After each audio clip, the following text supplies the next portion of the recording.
Time now for the Orthopedic One injury report. So many injuries around the NFL, so we bring in Dr. Ken Westerheide to break these things down. Let's start with the Bengals tight end Tyler Eifert, that gruesome ankle injury. What kind of recovery is he looking at? He's looking for the rest of the season. So he had surgery this past Monday. You have to stabilize the ankle. Now he's going to be immobilized, non-weight bearing for 6 to 8 weeks.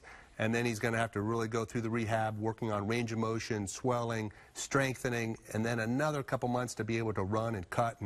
And he should be able to come back okay, but it's just a long recovery. Bengals have had some terrible luck. They've already ruled out John Ross, receiver, for tomorrow's game against the Dolphins. Groin injury, what's he dealing with there? So a groin injury, it can vary. It can be a really bad groin injury where the muscle pulls off the bone and you may even require surgery. Most of them are not.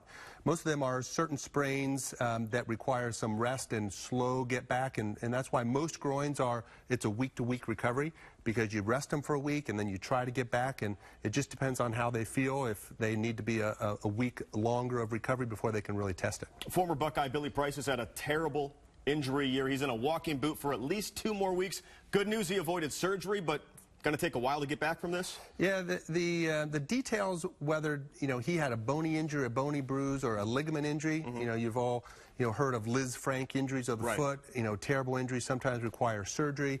But if it's a ligament injury, but it's still relatively stable, then it's rest. It's 2, 3, 4 weeks of allowing the ligaments to start to heal, and then again, it's a test. How can they go? How hard can they go? And then it's week to week after typically 4 or 5 weeks. And the Bengals' backfield belongs to at least Joe Mixon in the near term, because what's going on with Gio Bernard? So Gio Bernard had an MCL sprain.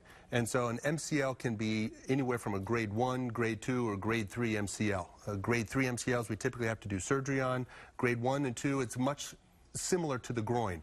It's rest for a week or 2, sometimes oftentimes a brace that has some side supports, and then it's week to week based on how they can do, how they can compete, how they do in practice. Can they go, can they cut? Well, that'll do it for us on the Orthopedic One injury report. Dr. Westerheide, thanks for coming in. Thank you. We'll be right back after this.